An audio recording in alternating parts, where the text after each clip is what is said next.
Here's an interview from one of our past shows on Rock and Metal Revival. If you're interested in hearing full shows, go to our Facebook page and check out our list of affiliates for times and places where you can hear Rock and Metal Revival. From the iconic album from Quiet Riot, there is Metal Health on Rock and Metal Revival. And Jerry, still listen to that album today. I don't know how many copies. I just listened to it today myself. I don't know how many copies of that album I've went through, and it's an honor to have with us back on the show from Quiet Riot again. He's back. Rudy-Sarzo, welcome back to the Revival, Rudy. Great to be back. Well, how long has it been? What did we say, 2012? Yeah. Almost 9 years since the last time we had. 9 years. Yeah, and then we saw you. With Blue Oyster Cult. Yeah, in Riverside Park. Yeah. Over at the Riverfest. Yeah.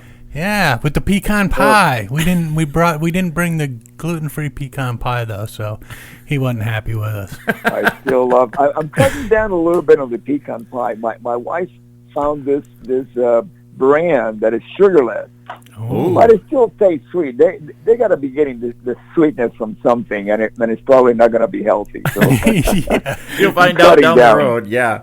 Yeah. Now, Rudy, you were a big part of that classic lineup of Quiet Riot, as they were one of the biggest bands in the world at that time. Take us back to what it was like for you to be back in Quiet Riot during the 80s. Well, that's a really good story. How many minutes do we have? We got plenty of time. Okay, because actually, looking back at it, it's since Frankie Banali and I started playing together. I met him 50 years. Next year is going to be 50 years on my birthday that I met Frankie. And we started playing in Fort Lauderdale. We were a rhythm section back in 1972, and then we left Florida and we started playing in the Midwest. We based ourselves out of Chicago in the mid-'70s, and then we wound up in L.A. And 10 years later, after I met him, that's when we started recording Metal Health. And of course, that was the Metal Health version of Quiet Riot. Now, if you go back to 78, which is, I would say about 4 years before that, that's when I started playing in Quiet Riot, the Randy Rhoads version. Mm-hmm. So it's a long, trajectory for me. And I got to say, Quiet Riot, the Randy Rhoads version of the band, was the first band that I consider really being in a rock band, in the sense that it was not a top 40 band. Mm-hmm. Before that, every single band, just to make a living that I was playing in, including with Frankie in the Midwest, was really a top 40 band. So once we made the move to LA, it was really to dedicate ourselves to being in an original band. And that's a whole different consciousness. That's a whole different, you got to find all the right guys, to do that. And when I joined Quiet Riot, it was a mutual, we were all into the same music that, we grew up listening to the same bands. We had the same taste in music, not only for music that we listened to, but music, how we created the music, So it's so wonderful to be back again, to the band that we all share a collective consciousness, which is at the core of every successful band. Everybody has to be on the same wavelength musically.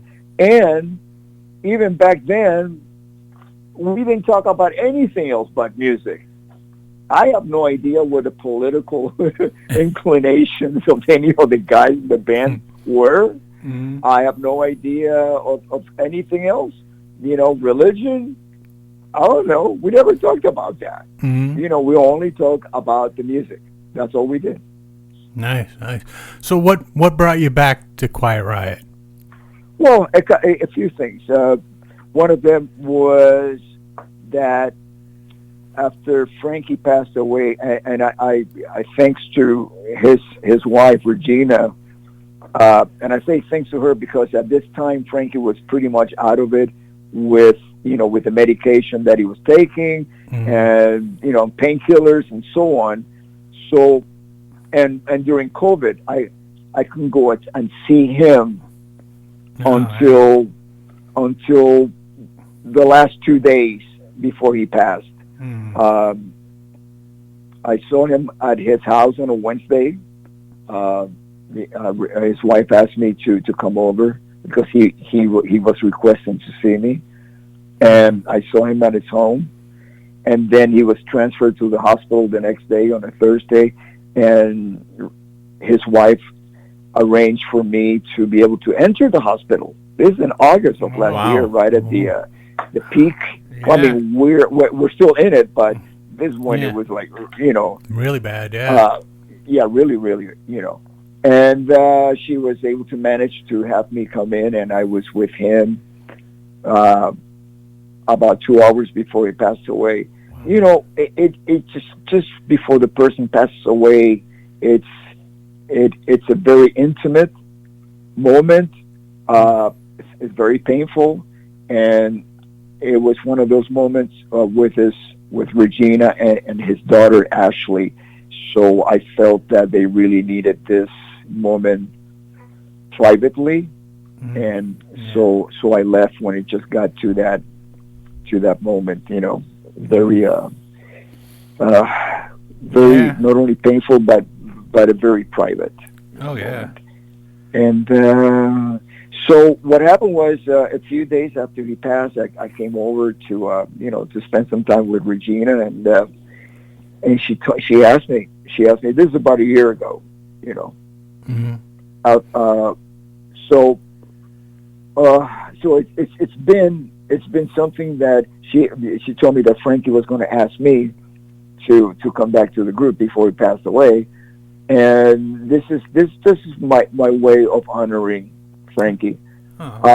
Plus I consider to be able to be back to where it all started for me. It's a blessing. It really is a gift to be able to do that. To be able to be 1,000% myself, just like I've been in Quiet Riot every time that I was in the band. Whether it was in the 70s with Randy or during the Mental Health. And next year is going to be 40 years that we actually recorded the album. So, we're going to celebrate that, really. And then the following years would be the release of Mental Health, and then the next one would be the release of Condition Critical. So there's a lot to celebrate. And personally, I could not be in a better place, than to be home. That's awesome. Yeah. Rudy, when I go through that Quiet Riot Mental Health album, each song, I mean, my thing of a great album is when there's no filler and there's not a song that you skip past. And that album is that way. Did you know the magic that was being recorded when you guys set forth and started recording Mental Health? Yeah, and I'm going to really give you my interpretation, my perception of why there's no fillers in that record is because, let's say, and I'm going to go from the oldest to the newest one. So Slick Black Cadillac was a song that we used to play in the Randy Rhoads version of Quiet Riot. Kevin wrote that as a challenge from Randy for Kevin to write a good song. He came up with that, So that's on the record. Then you go to a lot of the material is from a period called Dubrow, which is when Randy left Quiet Riot to join Ozzy, the band ceased to exist as Quiet Riot. Then Kevin put together Dubrow, and he kept writing. He kept performing live. As a matter of fact, I was playing with him. I was living with Kevin and playing in Dubrow right up until the day that I joined Ozzy, because then I moved out of Kevin's, joined Ozzy, and I moved in with Ozzy and Sharon up in their family estate, Sharon's family estate, and so a lot of those songs, Thunderbird, which is the song that brought me back to the band, was written during that period. I came up with the bass line for that.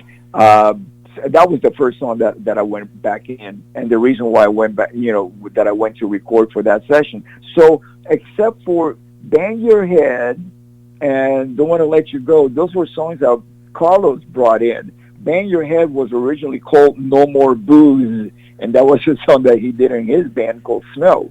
And what happened was that Randy and I, every time we would return from the road, we would go straight from the airport to Kevin's place and then go out and hang out with him at the Rainbow. Because, we wanted to hang out with him and also let him know what's going on out there.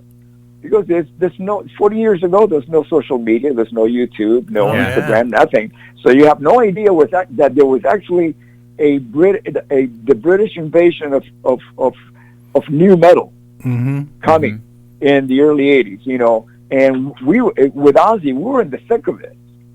We were part of that, along with bands that we toured with that opened up for us, like Def Leppard and Motorhead. We also toured with Saxon. We knew, we had seen watched perform, bands like Iron Maiden and a bunch of other bands, Judas Priest and all of that, while we were in England. And we were aware of it, but Kevin had no idea. So it was more like, Kev, keep doing what you're doing, man. You're going in the right track. So one of the stories we were telling Kevin was that there were these guys that were called headbangers that would stand in front of the stage at metal shows and bang their heads against the stage.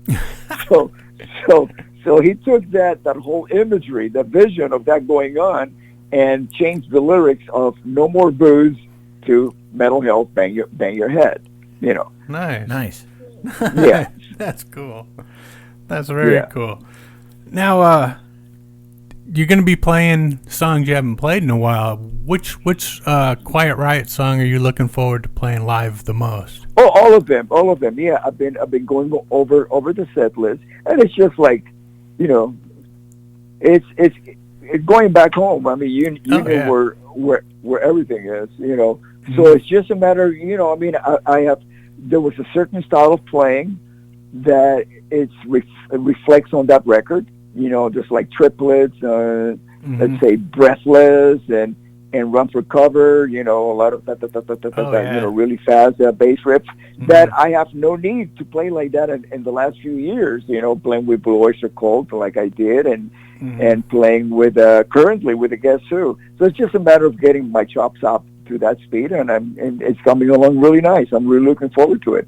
Playing that high energy music again. Nice. Awesome. Man. Well, Rudy, Alex Garassi has been a friend of this show for a long, long time. And we want to know if you got a chance to jam with Alex or the current band at all, and what's your timetable for getting down and getting back into it with Quiet Riot? Oh yeah. No. We actually have in the coming weeks we have rehearsal lined up, and we have photo sessions, and it's getting ready. So it's I'm really looking forward to playing with the guys. Nice. Really am. I mean, they're great musicians, and that's another thing. For example, Alex was picked. He's actually the third Quiet Riot guitar player. Yeah. If you think about it, Randy, then Carlos, and then Alex. Yeah. Wow. Yeah. True. So he's part, major part of the continuation of the legacy of the band. He was handpicked by Kevin, because he was playing with Kevin even before the band got renamed again Quiet Riot after 2003. I mean, the continuation, not renamed, but the continuation of Quiet Riot. And Frankie really mentored Alex in everything regarding Quiet Riot and the legacy of the band. So he's somebody that I'm in contact with him just about every day. And we're getting, because for me, the easiest thing to do is for me to go in and fit right into what they've been doing so far. Mm-hmm. You know what I mean? It's easier for me to do that, to adapt, to fit, to fit right in. I'm talking about the arrangements that they've been playing and everything regarding the performance.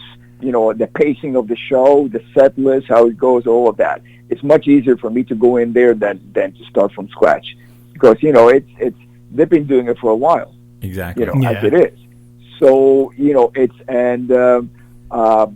at first, I'm looking forward to actually locking in with Johnny, because this is going to be, I've never played with anybody else but Frankie in Quiet Riot. Oh yeah. So it's the adaptation period, having to do that.